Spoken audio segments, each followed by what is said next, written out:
নমস্কার, কবি সুকুমার রায়ের কবিতা ছটপাত্র।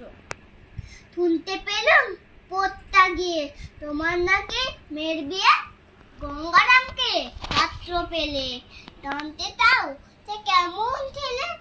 বন্ধু নয়ছে পাত্র ভালো, রং ধরিও বিদায় কালো, তার উপরে মুখের গঠন অনেকটা ঠিক পেতার মতন, বিদ্যে বুদ্ধি বলছি মাথায়, ধন্যী গেলেন অদ্যাবস্থায়।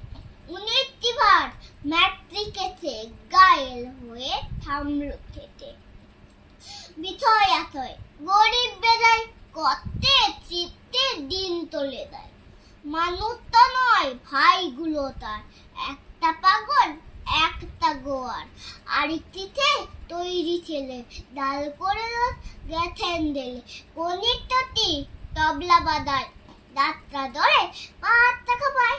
গঙ্গারাম তো কে বলবো গে, পিলের দর আর পান্ডু রোগে, তারা উত্তর ঘর কণ্ঠ রাদের বংশধর। শ্যামলা হিরে বনগ্রামে কি যেন হয় গঙ্গারামের ডাকতে, এবার পাত্র পেলে এমন কি আর মন্দ ছেলে? নমস্কার।